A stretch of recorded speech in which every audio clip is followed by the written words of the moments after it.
What is up, ladies and gentlemen? This is Swift, and welcome back to the channel. This week I have a quick pickups video for you guys. I wanted to show you some of the games that I picked up. I did do a lot of eBay ordering, but none of those packages have arrived yet. So when they do arrive, I will do another pickups video, and that has some pretty good stuff in it. So this is kind of like this is average stuff, you know, except for one thing, which is pretty important to me. But this stuff is kind of just random stuff that I picked up locally. All this I paid retail price for. There's no deals or anything, except for the consoles I'll show you here in a minute. So last week after I filmed the other video, actually I went to the Waldo Flea Market, and as usual with that flea market, it's been a drag since the end of the pandemic. Well, since the pandemic ended, it's been a drag. That flea market has been destroyed by the pandemic. A lot of the best vendors are gone. So I went out there last week, and because it was a 20-minute drive, I wanted to get something, so I got Spy vs. Spy, $10 retail price, maybe right around retail price. Spy vs. Spy. I have a little bit of time played on this as a kid, but it's not super nostalgic for me. But once again, she had it for retail, and I drove out there anyway, so I picked it up. So game one, Spy vs. Spy. Just today I went to the flea market, Waldo again, just because I wanted to get out and do some game hunting, but I didn't want to go all the way to Ocala and back on the interstate. So I went back to Waldo again and saw this on the shelf, Guitar Hero Smash Hits, which is a $25 game. Pop it open. Of course, this is the Waldo Flea Market. Lego Rock Band in there. The disc is damaged and it's probably never going to work. But I gave the guy $2 for this. So I have the case and the book. And if I ever get the Smash Hits disc, or if I decide to order it, then this would be a game that is worth $25, but also a game that might be cool to have because it's got a lot of the good Guitar Hero hits. So a few drinks and a few friends, and Smash Hits could be a smashingly good time. So anyways, that's that for the Waldo Flea Market.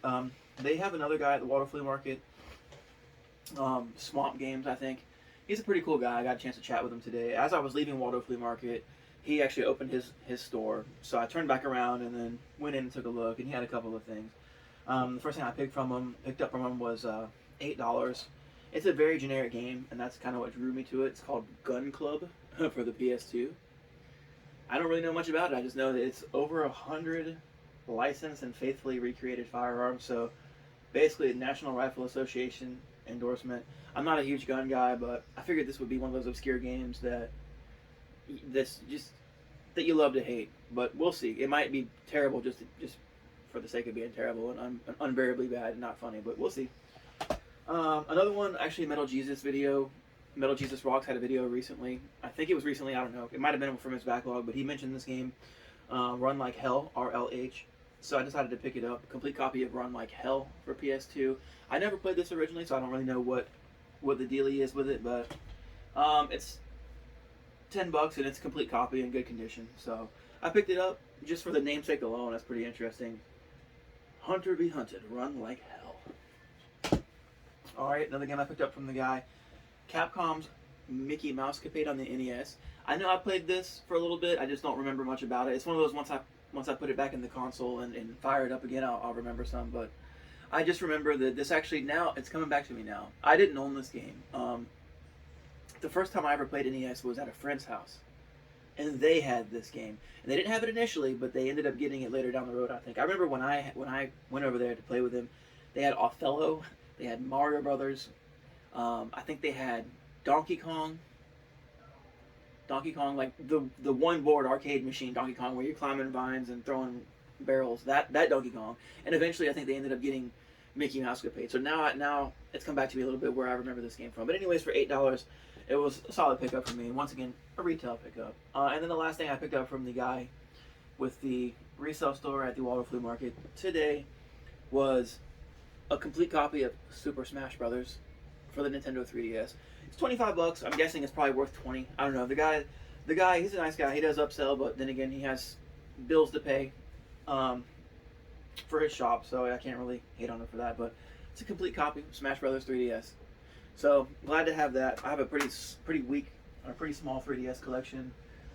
So add one more to it. It's pretty cool. And then so the last game that I added here, and you're going to see the sticker price on this. I got this from Stomping Grounds Video Games, which is the only local game store that we have right now in Gainesville.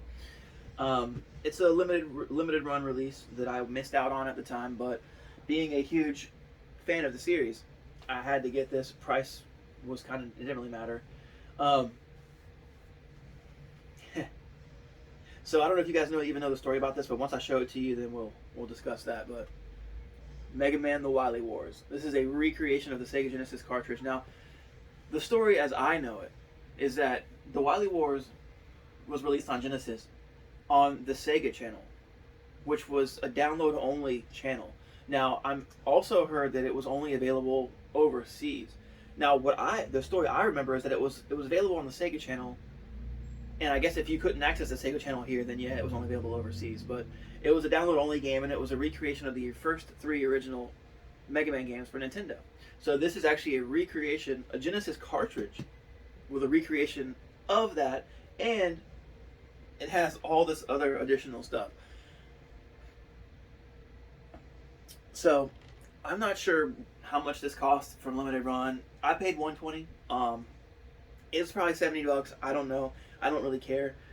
I'm just very excited to have this. They shrink wrapped it to keep the cards secure, but so this is not the original seal here. This shrink wrap, but the game is still new and it's still sealed. But it's something I'm probably going to open anyway. I'm not selling this. This is just this Mega Man. So I love it. So anyways, guys, I have some more stuff coming for you in the next week or so. I've ordered some pretty cool stuff off eBay. I spent a little bit more than I probably should have, but bills are paid, so we good. But one more thing before the video ends.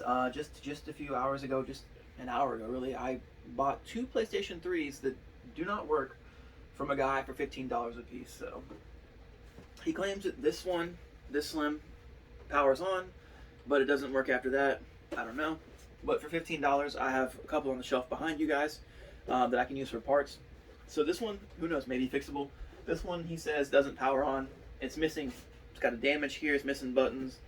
Who knows what exactly is going on with it. But once again, parts, and if I can take the 2 of these $15 consoles and get one of them working, I have a stack of PS3 games that I'm getting rid of, and 2 controllers.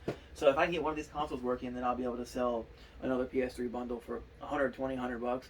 So it would be a nice profit for me if I can get these working. So that's what I'm going to do for the rest of the day. So anyways, guys, I just wanted to check in with you, let you know what's going on with me this week, and hope you guys have a great week, and I will see you soon with more pickups videos or whatever else that we decide to do on the channel. So, alright, thank you guys. Peace.